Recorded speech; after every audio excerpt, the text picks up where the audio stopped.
welcome back to the River Franklin Park.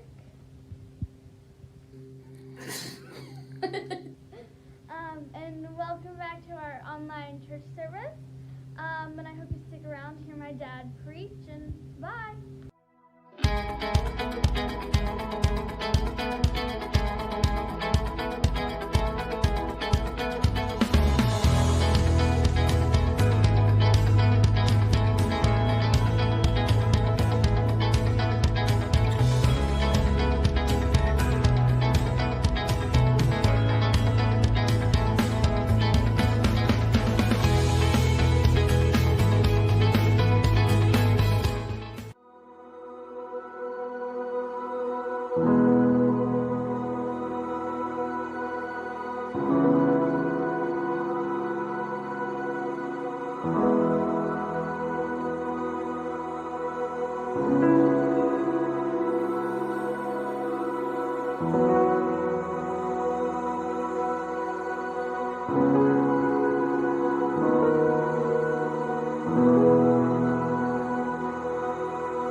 everybody, thanks for joining us here at the River Church. Pastor Mark with you.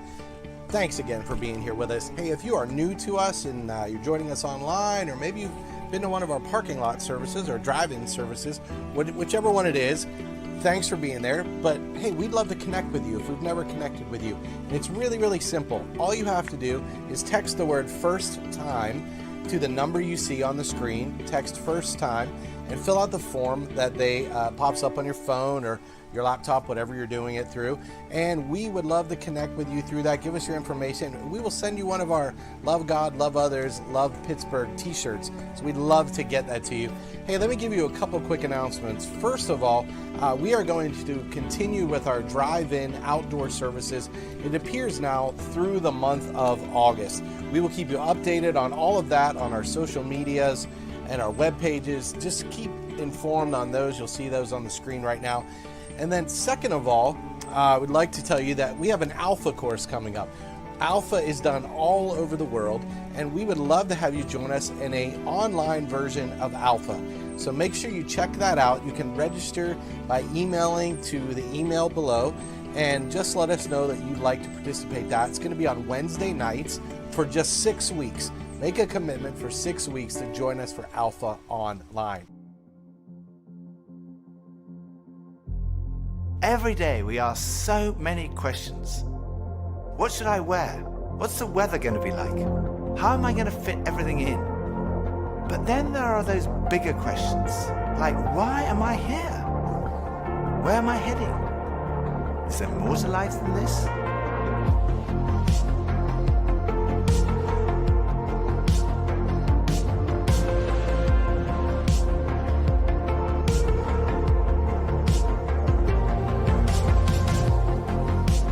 I had arrived at an answer to the most important issue that we humans ever deal with. Is there a God?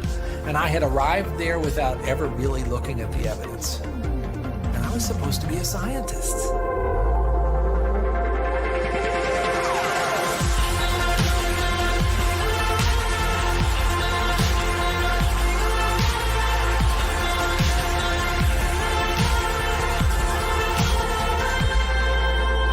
At 28, I had gotten many of the things that I thought I wanted. My girlfriend was on the cover of magazines, I had a Beamer, and I was so unhappy. It was a realization maybe that I would never find happiness where I was looking for it.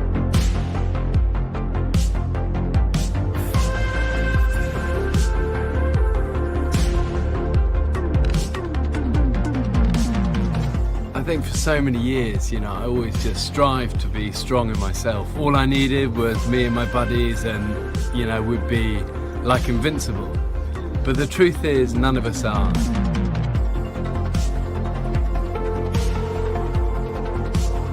I found purpose, I found meaning, I found hope.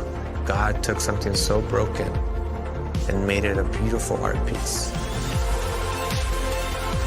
Alpha is a place where you can be yourself. You can say what you think and challenge everything. No question is too complex or too simple. And what your point of view is as important as anyone else's. We are going on a journey together, an adventure to explore the questions of life, faith, and meaning.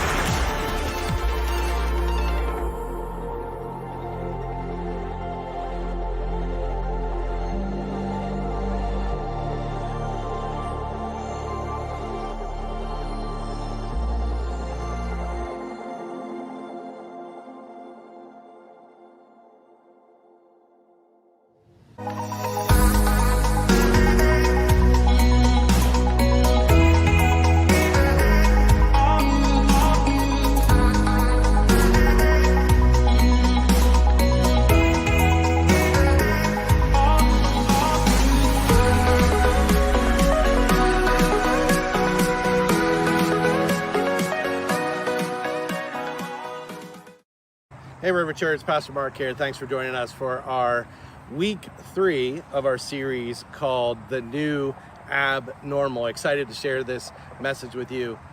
A few years ago, I heard a great story. Probably a story you'd never want to happen to you, but I love this story. It was about a Carnival cruise ship that had a fire on the ship. Nobody got hurt, but it was just an incredible inconvenience, and the ship the motor was gone, the engine was gone, and so they had to be towed all the way back from where they were out in the Pacific, all the way back to San Diego, California, where they left from. And it took 3 days to bring them back. Okay, so it took 3 days for them to bring the ship back. And I'll let you hear the story from a kid named Ryan Harlan. Well, let me give you some facts first, all right? It says this, once the food ran out, everybody had Spam, Pop-Tarts, and crab meat, which were dropped off by helicopters, all right? So Spam, Pop-Tarts, crab meat, that's quite a meal, right? Then it says they had to endure such hardships, quotes, as brushing their teeth with bottled water, showering in the dark, and waiting in line for food. Not really bad. But if you listen to the people talk about their ordeal that they went through, again, which wasn't all that bad, you would have thought they were on a sinking ship with zombies. They had struck an iceberg, and the band was on the deck playing the swan song that life was over. Here's the other thing, the other fact that they knew. They also knew that Carnival Cruises was going to reimburse them for that cruise, all travel costs getting to and from the cruise, nullify all their expenses they had incurred on the ship before the fire. That even included all of their casino losses. So you know there was some guy or some lady going, thank the Lord, right? So they were even going to cover all their casino losses and their gift shop purchases. Free hotel rooms and food if they wanted to stay a week in San Diego, and give them on top of all of that an additional cruise. Pretty good deal. You might even take that. You might I'll take the breaking down in the middle of the Pacific. Now here's what I want you to hear this morning. Ryan Harlan was a kid on this ship, and they interviewed Ryan Harlan and they asked him how it was, and he said this: a lot of things went wrong, but it was really fun. And I made a few new friends. Gotta love Ryan Harlan, right? Some things went wrong, but it was a lot of fun, and I made a few new friends. See, Ryan Harlan chose how he responded to what was happening to him, how he saw his circumstances, and how he chose what lens to see it through. And he chose a lens where he was not going to be a victim. Today we're going to talk about living in victory over victimhood. It's a message that actually you don't preach a whole lot about, at least I haven't, but I think where we are in this cultural moment, I think this is such an important message for all of us today, to learn how to live in victory over victimhood. And I want to start out with a few things. The first thing is this, is that all of us have a story. We all have a story. We all have a story to tell. Our lives tell a story.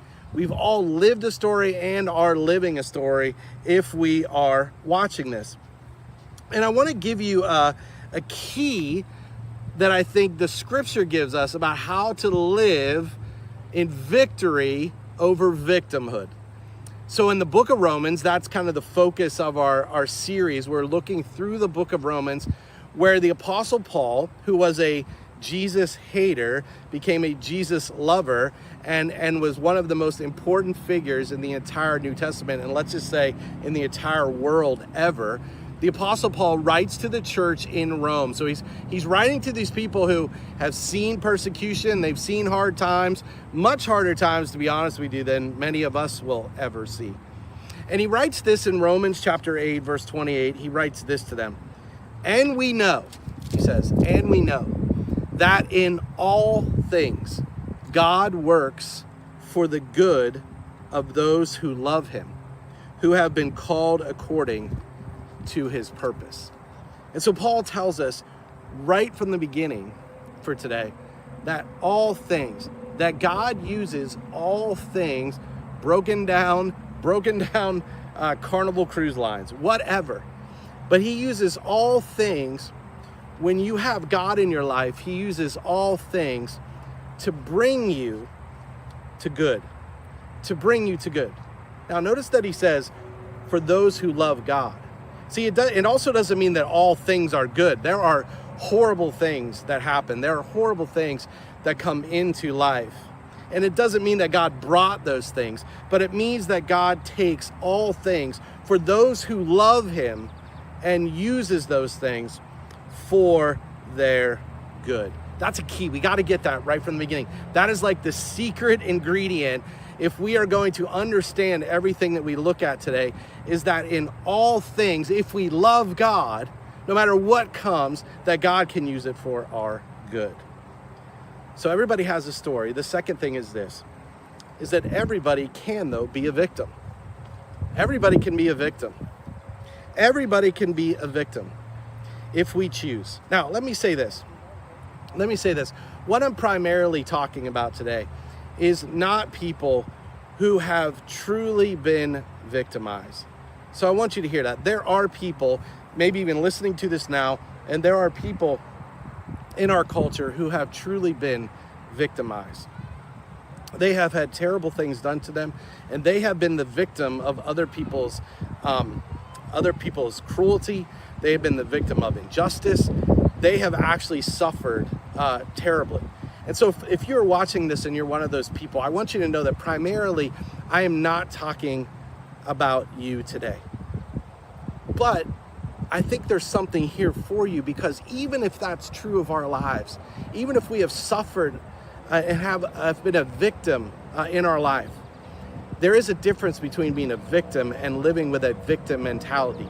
There are plenty of people who have been victimized, but who do not have a victim mentality, but have a victorious mentality.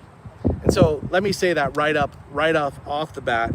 And so if you are one of those people who has been a real victim, let me just say, I hope you get help for whatever area that in your life you need to. And I hope you know the grace and the love of God. And I hope that he speaks into that area of your life. But there's a lot of people who choose a victimhood mentality. And they choose it for various reasons. They choose this victimhood mentality for various reasons. Maybe it is so they can get pity. Or maybe it's they want to be noticed. Or maybe they just want people to feel bad for them.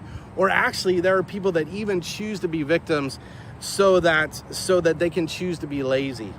And they can say, well, it's all their fault, and it's all their fault, and all those things that happen, and they can just live and play that victim card their entire life. See, if you live in a victimhood mentality, there's a lot of what I would call stinking thinking.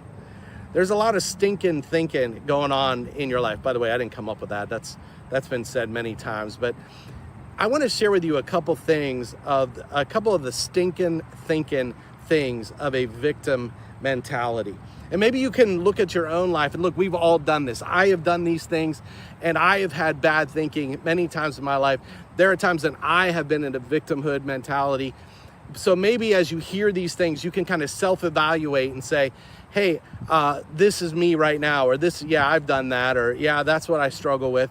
So a couple things about victimhood mentality thinking. The first one is blame.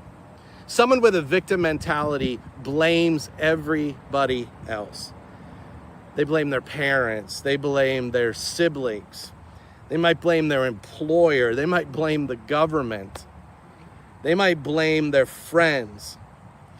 And it's just blame, blame, blame, blame, blame. Again, maybe they were wronged, but where they are in their life, they completely blame it on other people. See, it's crazy because we kind of live in a society where the only better feeling than being right is feeling wronged. There are so many people that the only way they ever feel good is if they truly feel wronged. And so maybe blame is your thing. Or it leads to bitterness and anger. And bitterness and anger is part of stinking thinking. And before you know it, your heart just kind of feels dead. Or you're always mad. You're always angry because you feel like you have been wronged so bad. Or it leads to judgment of others. You're constantly judging other people for all of their mistakes and all of the things that they have done wrong. And when we live with a spirit of judgment, what we tend to do is we highlight my righteousness and we judge the failings of other. We highlight all of our good things, and we inflate all of their bad things. And what happens when you live with a spirit of judgment is that there's a lack of grace. And can I say this? There's really a lack of grace in our culture at this time. I mean, in this moment of this cancel culture, the one thing is that we have lost grace. We are canceling people for things they did 50 years ago or 30 years ago or 10 years ago. Or we cancel them and they make one mistake and we're like, canceled, you're canceled. We've lost grace. And I believe it's because the further we get away from the one who is grace, the less grace we will have. And maybe that's you. Or another stinking thinking is there's a lack of motivation. When we live with a victim mentality, there's a lack of motivation. We don't feel like we have to make something of our lives. We don't have to do anything because it's all their fault. They're the ones who did this to me, and it can never change. And I can never get out of this situation that I'm in right now, and nothing will ever be different. And we can use that as a lack of motivation. Or often living with a victim mentality leads to isolation or self-pity. And maybe we isolate ourselves physically from people, but maybe just emotionally. And maybe we just live with this overwhelming sense of self-pity. And then finally, maybe one of the worst things is that we have a wrong view of God. We have a wrong view of God, and in the midst of all of our bad thinking, in the midst of all of our victimhood mentality, we have a bad view of God. And we either believe that God brought this to us, that God did this to us, that he brought this to us, or he's not big enough to deal with all of my stuff. We either believe that he vindictively brought this to us and he is punishing us, or we believe that even if he didn't do that, that he's not big enough to deal with all of my junk and all of my things that have happened to me in my life. And that's a wrong view of God. And see, we've hit this moment where we have massive problems in our society. We have massive problems in our society the more and more we live with a victimhood mentality. See, what happens in a society where everyone is a victim? We've made everybody a victim. What happens to a society where everyone is a victim? Then really there are no true victims then. Or what about where we live in a society where we spend more time creating false victims, that we don't have time, or we spend less time focusing on people who are real victims? Or what happens often in a society where we focus on our victimization and how we've been victimized is that often, and this is such a weird thing, but often the victimized become the victimizers. Those who are really victimized, who don't seek out healing for that, become literally the victimizers. I don't know where you're at as you watch this. I don't know what's going on in your life. I do know that all of us have gone through things where we could play the victim card, and we could lament about how we have been wronged and how we are a victim. But I truly believe that a shift has to happen in our life. I truly believe there has to be a shift in our thinking. Watch this video, and I'll come back to finish up the message.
One of the people who could have chose to live with a victimhood mentality is a man named Louis Zamperini. And I found his story incredibly inspirational because he chose to not be a victim, but to live in victory. His story is amazing. In 1936, he actually was, as a gifted athlete, ran in the Berlin Olympics. Just a gifted athlete. In 1941, he enlisted and he went to war at World War II. And in 1943, he was a bombardier in an aircraft which had mechanical problems and had to ditch in the Pacific Ocean. And he was stranded in the ocean with a couple other guys for 47 days. And then he was picked up by the Japanese and he was tortured terribly. He was sent to a concentration camp where he was brutally beaten and abused. And then finally he was set free years later. Louis went back home to his wife, a broken man, a man who had been brutalized. And he literally almost did become a victim or live in victimhood mentality. He began drinking and his marriage was on the rocks. He had massive issues due to the brutality which was done to him. So nobody could have blamed Louis Zamperini if he would have just became and lived in a victimhood mentality, because he was a true victim. But Louis found something different. He understood that his life was bigger than that. And he, at a Billy Graham crusade, gave his life to Christ. And Jesus took all of those things that had happened to him and used it, as we just read, for good. And Louis would take that story and that injustice that he had suffered and those terrible beatings that he had suffered, and he would turn it into a life of ministry, even ministry back to the very people who abused him. Again, listen to the words of Paul. That God will take all things and use them for the good for those who love him. Louis Zamperini's story was captured in the book Unbroken and also the movie Unbroken and a couple other movies about his life. And he died just a few years ago at the age of 97. See, Louis Zamperini was a person who made a decision to not be a victim, but to be a victor. To be a victor. To live victoriously. Louis made the decision in his life to live victorious because of what God had done in his life. See, everybody can choose to be a victim, or at least live in a victim mentality. Everybody can choose that. Everybody has a story, and everybody can choose that their story will be a story of victimhood, or everybody can choose to be an overcomer, like Louis Zamperini. Everybody can choose, with God's help, to partner with God to be a victor, to live victoriously. The scripture tells us this. Paul goes on just a few verses after the one we read earlier, and he says this: "What then shall we say in response to these things?" In verse 31 of chapter 8. What shall we say in response to these things? What are these things? Again, all that Jesus has done for us. What shall we say? What is our response in the face of all that God has done for us and all the truth of how God feels about us? This is what Paul says. If God is for us, who can be against us? See, Louis lived in this deep belief, and those who follow Jesus can live in this deep belief of that God is for them. They know God is for them because God did everything for them. God poured out his whole life for them. And so they live with this deep knowledge, this deep heart knowledge that God is for them. That God has the best for them, no matter what comes. And so I don't have to live in a victimhood mentality, no matter how hard things are, maybe how hard things are in your life right now, no matter how hard it is, no matter how desperate you feel, to know that God is for you. If you know him, you know that he is for you. And then Paul goes on and he says this in verse 35, who shall separate us from the love of Christ? He asked this rhetorical question, who shall separate us from the love of Christ? shall trouble or hardship or persecution or famine or nakedness or danger or sword. By the way, the people reading this had probably faced all of those things. And Paul was saying, can any of those things separate us from the love of God? And his answer to that is this: no, no, no. And he says, in all these things, no matter what comes, no matter what circumstances come, in all these things, we are more than conquerors. Through him, through our relationship with Jesus, not on our own, but we are conquerors through him who loved us. He says nothing can separate us. Nothing can separate us from the love of God. See, your circumstances and my circumstances, no matter if they're even good, but especially when our circumstances are bad, our circumstances do not get the final word. They do not get the final say about our lives. Whatever was done to you, if you truly are a victim, whatever was done to you, that doesn't get the final word. It doesn't get the final word. It doesn't define who you are. And it can never separate you from the love of God. And then Paul closes this section and he says this: for I am convinced that neither death nor life, neither angels nor demons, neither the present nor the future, or let me say the past also, nor any powers, there is no powers, neither height nor depth, not even space itself, nor anything else in all creation will be able to separate us from the love of God that is in Christ Jesus our Lord. You know, nothing can separate us from the love of God. Nothing. But I will say this: we can choose to be apart from that love. We can choose to live apart from that love. We can run from it. It doesn't mean he loves us any more or any less, but we can choose to not live in fellowship with that love. We can choose to not know it deeply. We can choose to allow the things that have been done to us to define us, and we can choose to live in a victimhood mentality, or we can live as victors.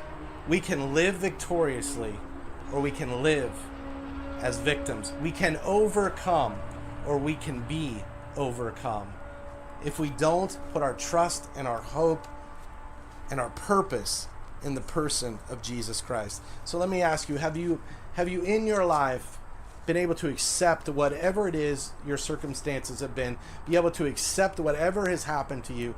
Have you been able to forgive maybe even the people that have done those things to you? Have you been able to forgive them? Have you put yourself in community where people can surround you with the love of God and people can help you to live victorious? And have you been in God's word where you have an accurate view of who God is, and you know God and you know that he is for you?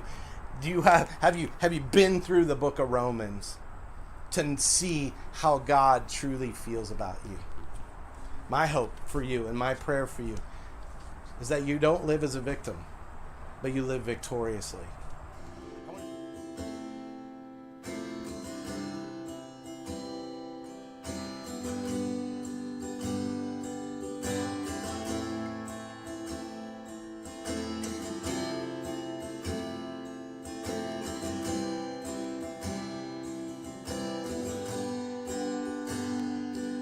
You are here. You are here, moving in our midst. I worship you. I worship you. You are here, working in this place. I worship you. I worship you. Sing that again. You are here, moving in our midst. I worship you. I worship you. You are here, working in this place. I worship you.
working. Even when I don't feel it, you're working. You never stop working. You never stop working. Even when I don't see it, you're working. Even when I don't feel it, you're working. You never stop working. You never stop working. Even when I don't see it, you're working. Even when I don't feel it, you're working. You never stop working. You never stop working. Even when I don't see it, you're working. Even when I don't feel it, you're working. You never stop working. You never stop working. Waymaker, miracle worker, promise keeper, light in the darkness. My God, that is who you are. You are waymaker, miracle worker, promise keeper, light in the darkness. My God, that is who you are. So yes, you are. You are waymaker, miracle worker, promise keeper, light in the darkness. My God, that is who you are. You are waymaker, miracle worker, promise keeper, light in the darkness. My God, that is who you are. That is who you are. That is who you are. That is who you are. That is who you are. That is who you are. That is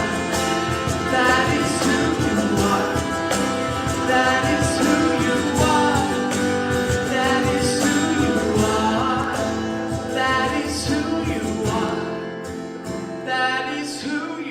are. That is who you are. That is who you are. That is who you are. That is who you are. That is who you are. That is who you are. That is who you are.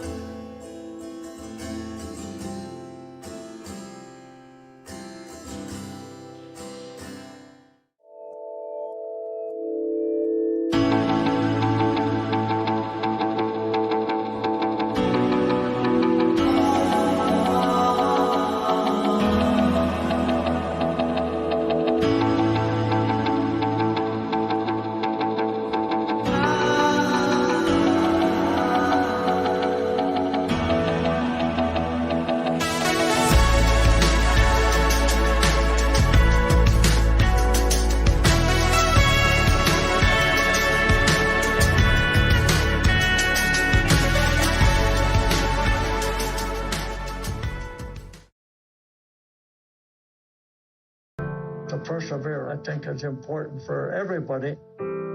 Don't give up, don't give in. Don't give up, don't give in. These were the words Louis Zamperini lived by.